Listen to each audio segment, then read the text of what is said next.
Hello everyone, good morning. সবাই কেমন আছেন? নিশ্চয়ই ভালো আছেন। আমি এখানে খুব ভালো আছি। আর মিডনাইট থেকে বৃষ্টি শুরু হয়েছে, খুব জোরে বৃষ্টি। কাল রাত্রিবেলাতেই দেখতে পেয়েছিলাম বিদ্যুৎ চমকাচ্ছে দূরে আকাশে, আর একদম শিওর ছিলাম যে এবার বৃষ্টি আসবেই। তো এক্স্যাক্টলি কটা থেকে রাত্রে বৃষ্টি শুরু হয়েছে জানি না, আমি বুঝতে পেরেছি ভোরের দিকে, এই ধরুন 4টা নাগাদ খুব জোরে জোরে বিদ্যুৎ মেঘ ডাকছিল আর বিদ্যুৎ চমকাচ্ছিল। তো তারপর যে ঘুম ভাঙলো আর ঘুম হয়নি, আর ভীষণ মজা লাগছিল। অনেক দিনের অপেক্ষার পর বৃষ্টি এলো তো। আর এবার সেই এক পশলা প্রি মনসুন শাওয়ার নয়, এবার সত্যি সত্যি মনসুনের আগমন হয়েছে। ভোরের দিকে অনেক বৃষ্টি হয়েছে, খুব জোরে বৃষ্টি। অল্প একটু সময় ভিডিও করেছিলাম, লোভ সামলাতে পারিনি তো, দাঁড়ান দেখাচ্ছি।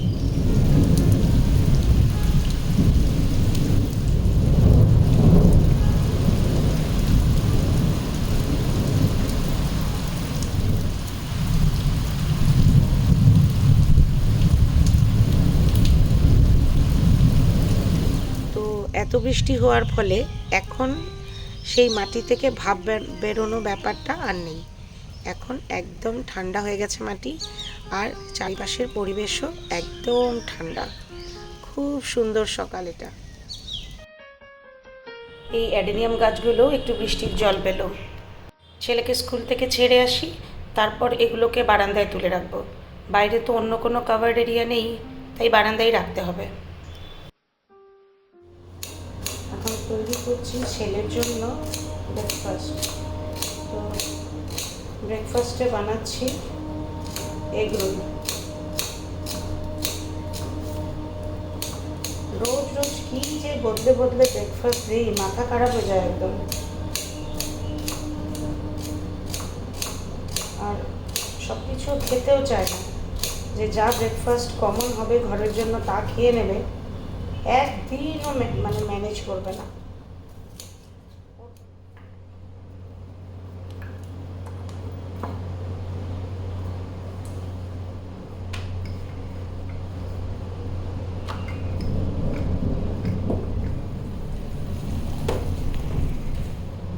আমি জানেন তো, যে আটাটা রুটির জন্য মাখা হয় সেটাতে কখনো কখনো একটু নুন মিশিয়ে দিই। ধরুন পুরি বানাতে হবে বা এরকম এগ রোল, চেষ্টা করি ঘরে কিছু বানালে ময়দাটা একটু অ্যাভয়েড করতে। ছেলেটা বলবে, মা সবসময় তোমার এগ রোলস টেস্ট কেন হয় না? ময়দার রুটিতে তো একটু বেশি টেস্ট হয়। তাই ও ব্যাপারটা বুঝতে পারে না, খেয়ে নেয় তবে একটু ডাউট করে।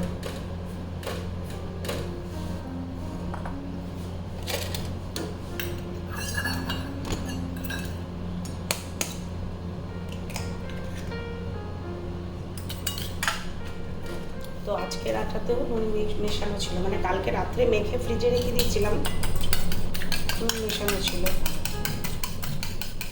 তাই ওটা দিয়ে বানিয়ে দিচ্ছি।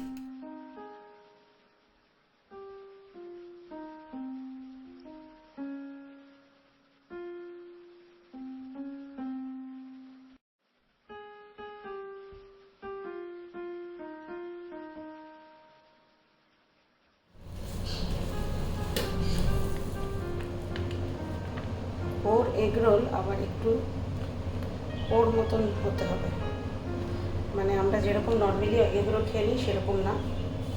এটার মধ্যে শুধু পেঁয়াজ হবে আর একটু অরেগানো পাউডার, বাস।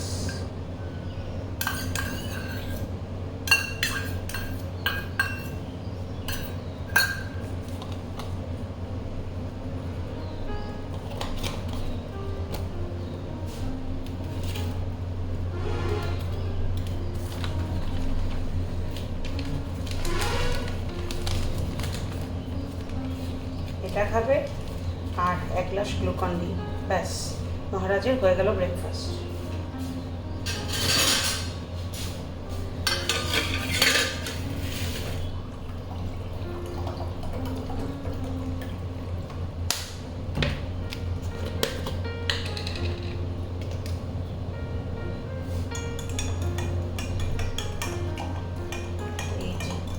বৃষ্টি শুরু হলেই মাছি আসা শুরু হয়।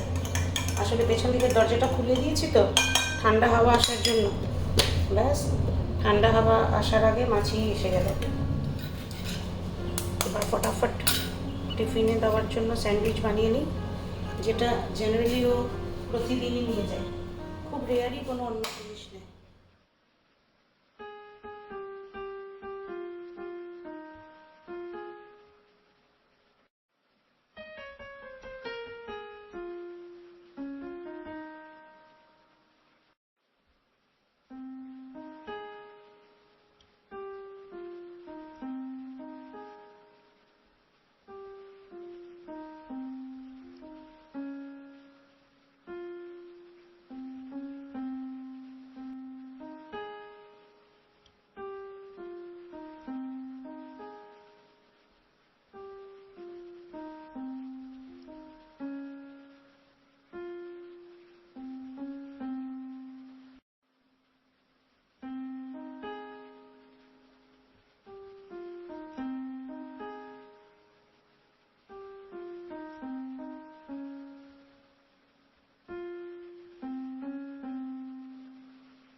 ঘড়িতে এখন বাজে 8:45 আর ব্রেকফাস্ট রেডি করে ফেলেছি।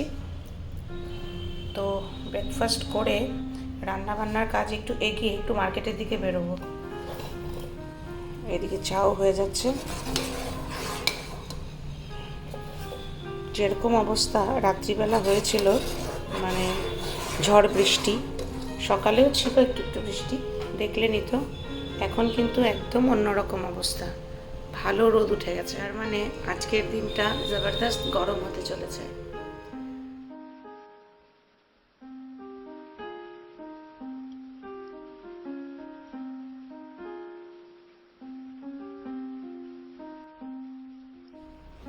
এই দেখুন, এখানে এক ব্যাগ ল্যাংড়া আম এসেছে আমার পাশের বাড়ি থেকে। ছোট বড় সব সাইজেরই আছে, কিন্তু অত আম খাবে কে? আমার ছেলেও ল্যাংড়া আম ভালো পায় না, আর এরকম খুব পেকে যাওয়া আম ভালো পায় না। দেখুন একদম গাছ পাকা, কিন্তু ছেলেটা খাবে না। আমারও খুব বেশি মিষ্টি খাওয়া উচিত না, আর আমার হাজব্যান্ড তো খাবেই না। তো ভাবছি আম পাপড় বানিয়ে নিই, মানে আম সত্ত্ব। কাঁচা আম দিয়ে তো অনেক বানিয়েছিলাম, তো পাকা আম দিয়েও বানিয়ে নিই।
রান্নাবান্নার কাজ একদম কমপ্লিট করে বেরিয়ে পড়েছি। আজ অনেকগুলো টুকিটাকি কেনাকাটা আছে। প্রথমেই কিনে নিলাম এই গিফট করার ব্যাগগুলো। এই গিফট করার ব্যাগগুলো আজকাল মার্কেটে ইজিলি অ্যাভেলেবেল, তাই কোনো ওকেশনের জন্য কোনো গিফট আনলে প্যাক করাও অনেকটা ইজি আজকাল। আমার কাছে যেগুলো ছিল সেগুলো শেষ হয়ে গিয়েছে। এই যে কয়েকটা ছোট সাইজের কিনলাম আর কয়েকটা বড় সাইজের। ছোটোগুলো আমি কেক গিফট করার জন্য নিয়েছি, সিম্পল স্পঞ্জ কেক বা কাপ কেকস। কারো বাড়ি নেমন্তন্ন খেতে গেলে আমি বাজারের মিষ্টি না কিনে বাড়িতে কেক বানিয়ে নিয়ে যাওয়াটাই বেশি প্রেফার করি। তখন এই ছোট সাইজের গিফটিং ব্যাগগুলো খুব কাজের হয়। এবার চলে এসেছি আমি বাটাতে। আমার আগের ব্ল্যাক পাম্প শুটা একদম খারাপ হয়ে গেছে, মানে আর পরার যোগ্য না এখন। বাজারে আসলে ভুলে যাই আর কখনো বা সময় পাই না। আজ হাতে টাইম আছে, তো চলে আসলাম এখানে দেখতে।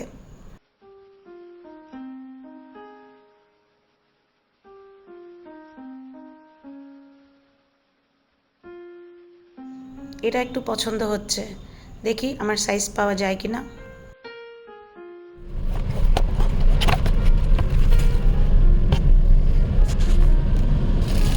যেটা প্রথমেই পছন্দ হয়েছিল সেটাই কিনলাম। আমার বেশিরভাগ ফুটওয়্যারই ব্ল্যাক, কেন জানি না ঘুরে ফিরে আমার চোখটা সবসময় ব্ল্যাক কালারের দিকেই যায়। All time favourite colour. যখনই কোনো কনফিউশন থাকে কালার নিয়ে, আমি সোজা ব্ল্যাক পছন্দ করে নিই।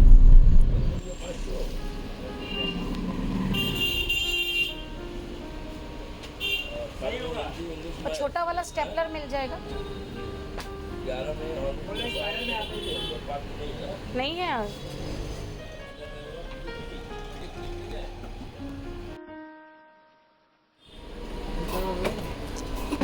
ब्लैक ब्लू कुछ है तो सारे येलो है। चलो ठीक है। এখন যে এরিয়াটায় এসেছি আমি শপিং করতে, এটার নাম গুরুবাগ। এই এরিয়াটায় সব বইপত্রের দোকান। ছেলের কিছু স্টেশনারি আইটেম কেনার আছে, সেসবই খুঁজছি। হ্যাঁ,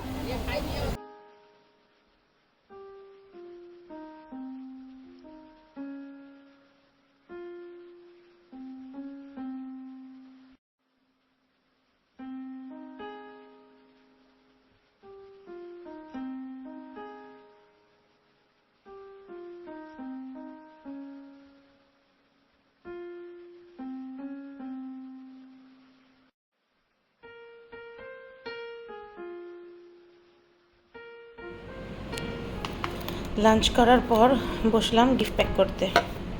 প্যাক তো নয়, মানে ওই দুটোকে একসঙ্গে অ্যাটাচ করে দিয়েছি, আর এই যে প্যাকেটসগুলো এনেছিলাম এটাতে ঢুকিয়ে দেবো।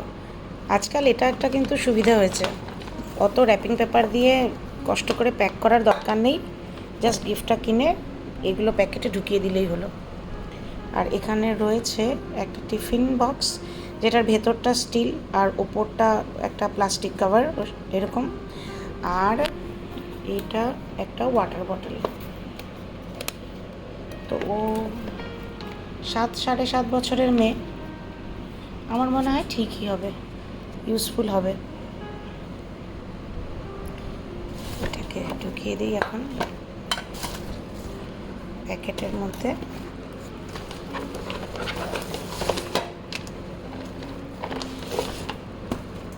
ব্যাস, গিফট রেডি। পৌঁছে গেছি আমি ভ্যানুতে,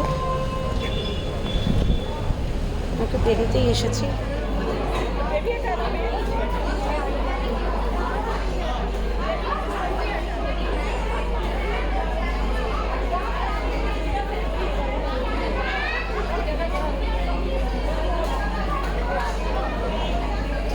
এই যে মিষ্টি মেয়েটা আজকের বার্থডে গার্ল, আর এই হলো তার বার্থডে কেক।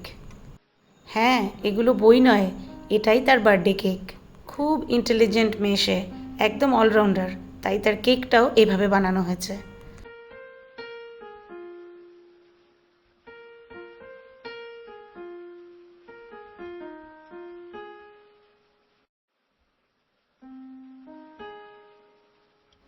হ্যালো ফ্রেন্ডস, কেমন আছেন সবাই? নিশ্চয়ই ভালোই আছেন, আর আমি এখানে ভালোই আছি। তো যে গন্ডগোলটা আমি কালকে করেছি, মানে কালকে আমি ব্লগ বানাচ্ছিলাম সকাল থেকে, ব্লগের জন্য মানে ভিডিও শ্যুট করছিলাম, আর খেয়ালই হয়নি, মানে আমি রোজ তো করি না ব্লগ আজকাল, খেয়ালই মানে বিকেলবেলার পর থেকে মনেই নেই যে আমি সকাল থেকে ভিডিও শ্যুট করছি, মানে এত ব্যস্ত ছিলাম সেকেন্ড হাফটা। তো বাইরে গেছিলাম পার্টি একটা অ্যাটেন্ড করতে, সেখান থেকে এসে টুকিটাকি আরও ঘরের কাজ ছিল, সেসব করতে করতে খেয়ালই ছিল না যে আমি ব্লগের জন্য ভিডিও রেকর্ড করছি। তো রাত্রে আর ব্লগটা শেষ করা হয়নি, আমি ঘুমিয়ে পড়েছিলাম। তো ভাবলাম যে আজকেরও কিছু তাহলে ওটাতে অ্যাড করে দেই, আর একসাথে একটা ব্লগ বানিয়ে আপলোড করে দেবো। এখানে আমি বানাচ্ছি একটা কেক, মানে simple sponge cake, dry fruits দিয়ে তো সেটার জন্য আমি এখানে নিয়ে নিয়েছি রিফাইন্ড অয়েল, আর তার মধ্যে আমি মেশাচ্ছি 1.5 কাপ চিনি। চিনি পাউডার করে রেখেছিলাম।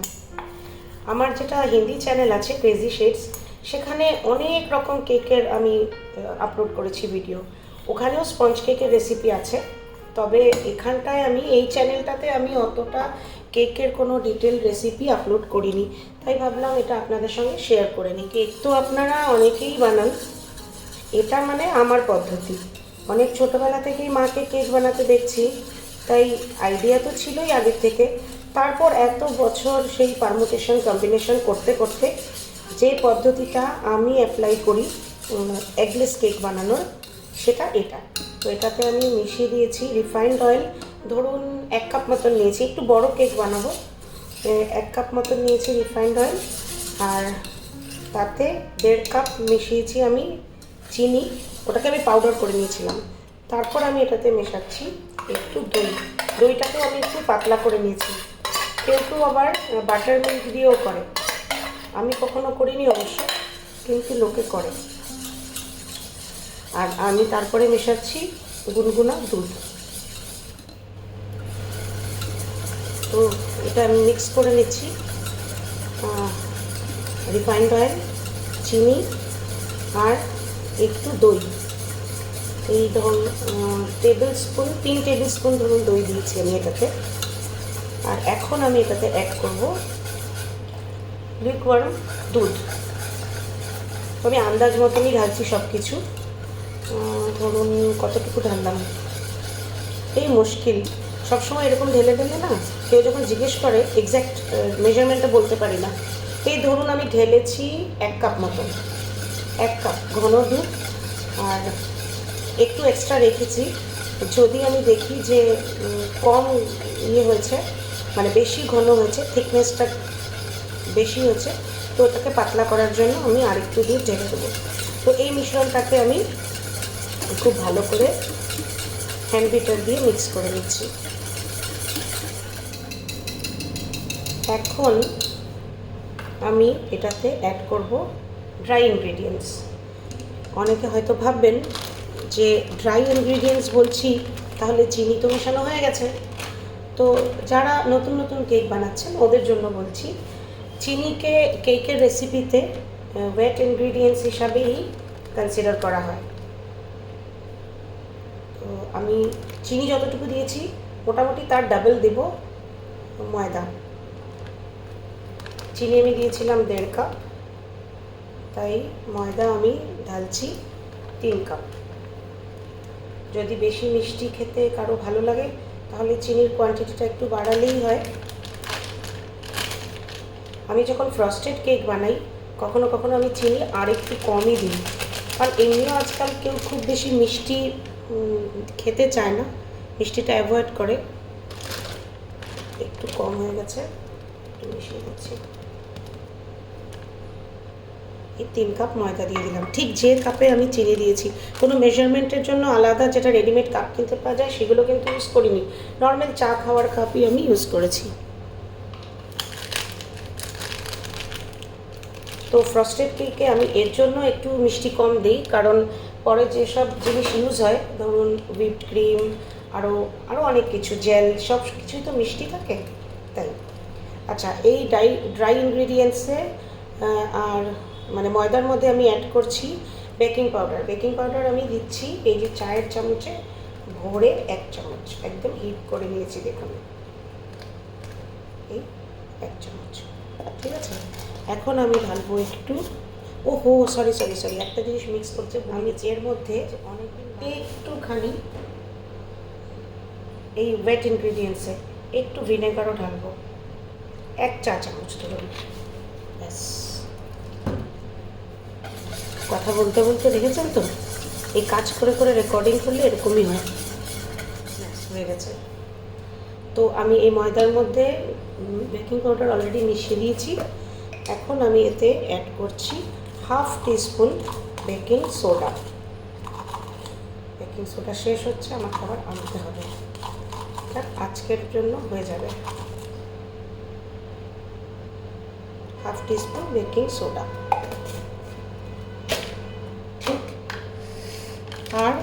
আর এতে আমি এখন কিছু মিক্স করছি না। এটাকে আমি এই ওয়েট ইনগ্রিডিয়েন্টসের মধ্যে মিশিয়ে দিচ্ছি।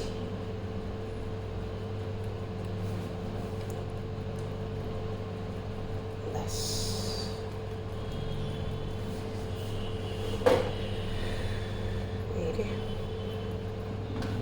এখন আস্তে আস্তে এটাকে মিক্স করব। এটার জন্য আপনারা অন্য কোনো স্প্যাচুলাও ইউজ করতে পারেন। তো এই মিশ্রণটাকে আস্তে আস্তে করতে হবে। ওয়েট ইনগ্রিডিয়েন্টসকে যেরকম খুব জোরে জোরে মিক্স করেছিলাম, সেরকম এটাকে করব না, এটাকে খুব আস্তে আস্তে করব। মানে ওভার বিটিংয়েও কিন্তু কেক খারাপ হয়, ভালো করে ফুলবে না, আর না ফুললে ভেতরটা স্পঞ্জি হবে না।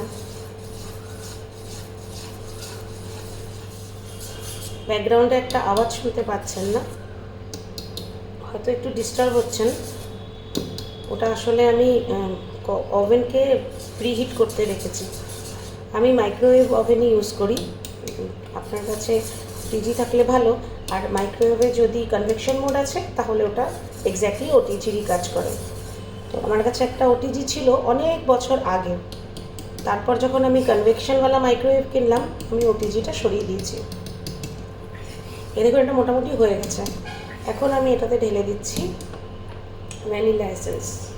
প্লেন কেক, ইচ্ছে করলে পাইনাপেল এসেন্সও ঢালতে পারেন, ভ্যানিলা এসেন্সই ঠিক আছে। এই ধরুন ছোটো চামচে 1 চামচ কিংবা 1 চামচ থেকে একটু কম আমি আন্দাজে ড্রপস ঢেলে দিয়েছি। আর এই যে কনসিস্টেন্সিটা দেখছেন, এটা একদম কারেক্ট হয়েছে। আমি দুধ একটু এক্সট্রা রেখেছিলাম, তো এটা দেখেই আমি বুঝতে পারি অ্যাকচুয়ালি। শুধু ময়দা আর চিনিটা শুরুতে একটু মেপে দিই, মানে যেটুকু ময়দা তার হাফ কোয়ান্টিটি চিনি। তারপর যখন এই মিশ্রণটা তৈরি করি, এই ব্যাটারটা, তখন এরকম দেখে আমি একটু আন্দাজ করে নিই যে এতে আর কিছু লাগবে কি না। যদি খুব বেশি টাইট হয়ে যায় তাহলে একটু আবার লিকুইড দুধ অ্যাড করে দেবো, ধরুন 1 চামচ 2 চামচ। আর যদি মনে হয় যে লুজ হচ্ছে তাহলে এতে আমি আবার 1 চামচ কি 2 চামচ মানে টেবিল স্পুন দিয়ে ময়দা মিক্স করে দিই। মানে যেটুকু দরকার, সেটাতে কোনো টেস্টের হয় না, ফারাক হয় না। আমার মাইক্রোওয়েভ রেডি হয়ে গেছে। তাড়াতাড়ি আমি বাকি কাজ করে ফেলি এখন। ওহো, কেক টিনটাকেও তো গ্রিস করা হয়নি। আচ্ছা, এখন এতে আমি ড্রাই ফ্রুটস মেশাবো। আর তো কিছু বাকি থাকেনি না, কথা বললে আমার মিস হয়ে যায় অনেক সময়। ড্রাই ফ্রুটস,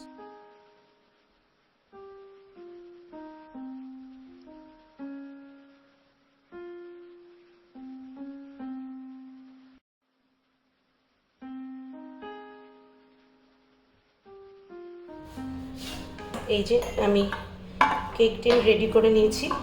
আর খুব বড় নিলাম না, এর জন্য ভাবলাম ছেলেটার জন্য আলাদা দুটো বাটিতে বানিয়ে দেবো। আর এক জায়গায় আমি নিয়ে যাব কেকটা কয়েকজনকে খাওয়ানোর জন্য, তো তাদের জন্য এটা দেবো।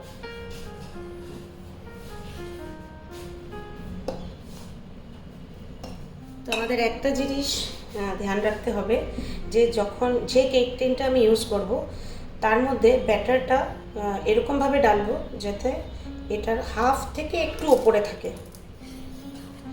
কথা বলে বলে আরও একটা ভুল করে নিয়েছি। ছেলেটার জন্য কেক আমার নাটস ছাড়া বানানো উচিত ছিল, ও একদম ড্রাই ফ্রুটস কেকে ভালো পায় না।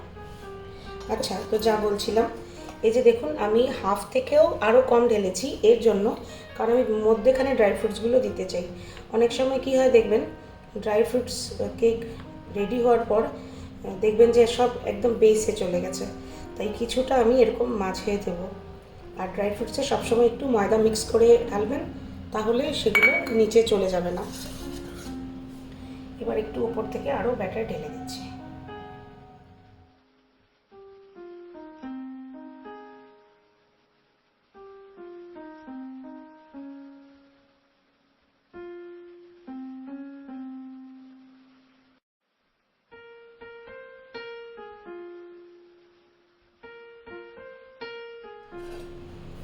এই যে আমি এটাকেও রেখে দিচ্ছি একদম মিডলে, র্যাকের, হ্যাঁ সবসময় লো র্যাক ইউজ করবেন যখনই কেক বানাবেন।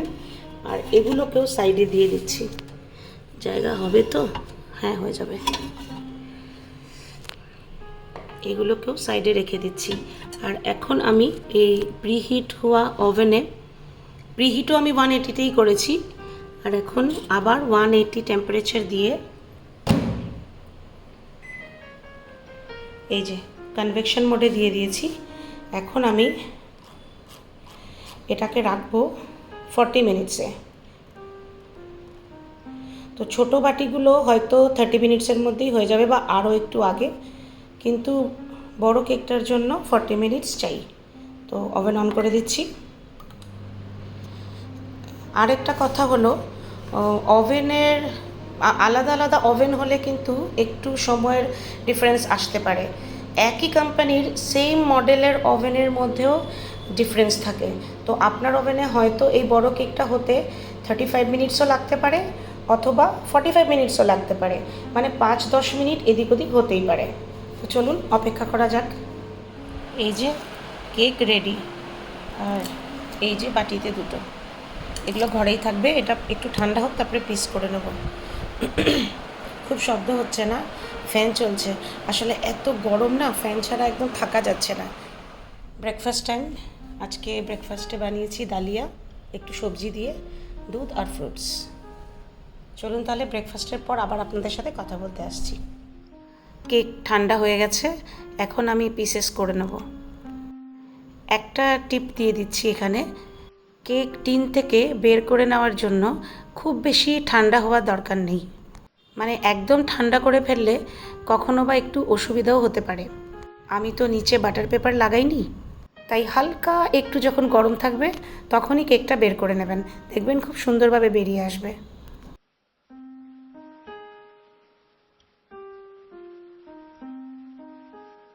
তো আজকেও আমার এই বাংলা চ্যানেলে এগলেস কেক বানানোর পদ্ধতিটা শেয়ার হয়ে গেল। মানে এক্স্যাক্টলি আমি কি তরিকা ইউজ করি এগলেস কেক বানাতে সেটা। যারা প্রথম বানাবেন মনে হয় তারা ডিফিকাল্টি পাবেন না, ট্রাই করে দেখবেন। তো আমার মনে হয় ফার্স্ট ট্রাইতেই একদম পারফেক্ট কেক হবে আপনার।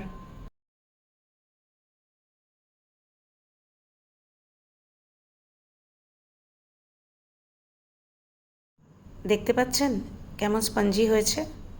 পাশের থেকে দেখুন, আরও ভালো করে বোঝা যাচ্ছে। তো বন্ধুরা, এই ব্লগ আমি এখানেই শেষ করব। আজকের ব্লগ আপনাদের কেমন লেগেছে কমেন্ট করে জানালে খুশি হব। যদি এই ব্লগে আপনাদের কিছু ভালো লেগে থাকে তাহলে লাইক কমেন্ট শেয়ার অবশ্যই করবেন। আর যদি এই চ্যানেল আজ আপনি প্রথমবার দেখছেন আর আমার সাথে গল্প করে আপনার ভালো লেগেছে, তাহলে তাড়াতাড়ি চ্যানেলকে সাবস্ক্রাইব করে বেল আইকনটা প্রেস করে দিন। দেখা হচ্ছে তাহলে আবার নেক্সট ব্লগে। সবাই ভালো থাকবেন, সুস্থ থাকবেন, টাটা।